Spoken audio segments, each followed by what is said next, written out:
Hi, எல்லாருக்கும் வணக்கங்க. இல்லைங்க, சுமி இந்த சிக்கா சூர்யா பற்றி நீங்கள் பார்த்துருப்பீங்கன்னு உங்களுக்கு தெரியுங்க. சுமி, நீங்கள் தப்பான முடிவு எடுக்காதீங்க. எதுக்கு இப்படியெல்லாம் பேசுகிறீங்க? அந்த ஆள் உங்கள் கூட இருந்தால் மட்டும் என்ன பிரயோஜனம் சொல்லுங்கள்? அந்த ஆள் உங்கள் கூட இருக்கிறானா, உங்களை பார்க்குறானா? நீங்கள் ஏங்க அந்த மாதிரி எல்லாம் பேசுகிறீங்க? உங்களுக்கு பேர குழந்தைங்க இருக்காங்க, இன்னொரு பையனுக்கு கல்யாணம் பண்ணணும், எவ்வளவோ பொறுப்பு இருக்குது. விட்டு தொலைங்க. இதெல்லாம் ஒரு ஆளுன்னு போய் இந்த ஆளுக்காக ஏங்க தொங்கிட்டே கிடக்குறீங்க? விட்டு தொலைச்சிருங்க. போனால் போயிட்டு போனால் நாளைக்கு சாகிற காலத்தில் வந்தால் நீங்கள் பார்க்காதீங்க, அவ்வளோதான். இதோட டைவர்ஸ் தானே, கொடுத்துட்டு விலகிருங்க. எதுக்கு நீங்கள் இந்த ஆள் கூட இருக்கிறீங்க? உங்கள் பையனோட வாழ்க்கையை பாருங்கள். ஏற்கனவே உங்கள் மருமக இறந்துட்டாங்க, அந்த குழந்த ஒன்று இருக்குது. இந்த குழந்தைய பார்க்கணும்ல. சொல்லுங்கள், எதுக்குங்க இப்படியெல்லாம் பேசுகிறீங்க?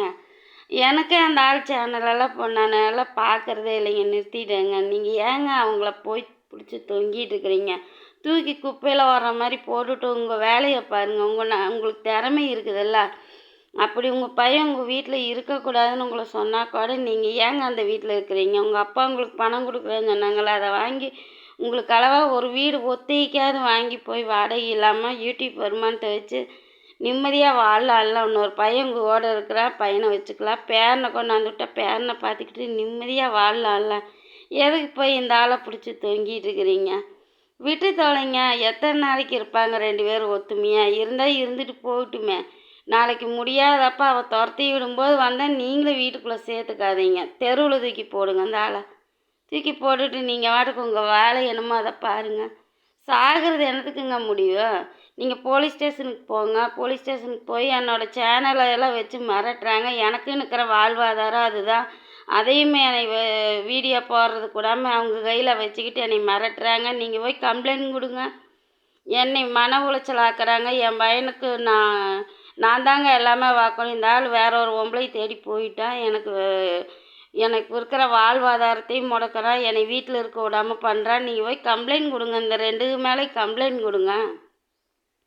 கொடுத்துட்டு உங்கள் சேனலை வாங்கி உங்கள் பையன் கையில் கொடுங்க. உங்கள் சின்ன பையன் சேனல் ஏற்கனவே வச்சுருந்தவங்க தானே, அந்த பையனுக்கு தெரியுமில்ல எப்படி பார்த்துக்கணுன்னு. கொடுங்க. ரெண்டு பேரும் வீடியோ போடுங்க. அம்மாவும் பையனுமா வீடியோ போடுங்க. சந்தோஷமாக இருங்க. தூக்கி போடுங்க சுமி. இதுக்கெல்லாம் போய் சாகிறேன், என்னால் முடியல. என்னங்க நீ வாழ்ந்து என்னங்க பண்ண போகிறோம்? வாழ்கிற வயசெல்லாம் போயிடுச்சு. நீ என்னங்க இருக்குது? நம்ம பேர குழந்தைகளும் நம்ம பசங்களும் தாங்க நம்மளுக்கு முக்கியம். அவங்களுக்காக வாழுங்க. கடவுள் கொடுத்த உயிரை அவங்களுக்காக வாழ்ந்து நாளைக்கு உயிர் வாழ பசங்களும் பேரனும் பார்த்துட்டு போகிறாங்க. தப்பான முடிவு எதுவும் எடுத்துடாதீங்க ப்ளீஸ். நிறையா சிஸ்டர் உங்களுக்காக குரல் கொடுத்தாங்க. ஆனால் நீங்கள் உங்கள் புருஷனுக்காக சப்போர்ட் பண்ணியே அவங்க எல்லாருமே உங்களை வெறுத்துட்டு போகிறதுக்கு காரணமே நீங்கள் தாங்க. உங்கள் புருஷனை பற்றி எங்கள் வெளியிலேருந்து பார்க்குற அத்தனை பேருக்கும் தெரியுது. ஆனால் கூட வாழ்ந்தேங்கிறீங்க, உங்களுக்கு தெரியாதுங்களா? சரி விடுங்க, போனதெல்லாம் போகட்டும். தூக்கி எறிஞ்சு போட்டு நீங்கள் டைவர்ஸ் தானே கேட்குற அந்த ஆளுக்கு கொடுத்துட்டு நீங்கள் வாட்டிக்கு சிவனேன்னு உங்கள் வாழ்க்கையை பாருங்கள். இனியெல்லாம் ரெண்டாவது கல்யாணம் அந்த மாதிரியெல்லாம் எதுவும் யோசிக்காதீங்க. உங்கள் பசங்களை பாருங்கள். சின்ன பையனுக்கு கல்யாணம் பண்ணுங்கள். பெரிய பையனுக்கு குழந்தை இருக்குது, அந்த குழந்தைய பாருங்கள். அதுதாங்க உங்கள் வாழ்க்கை.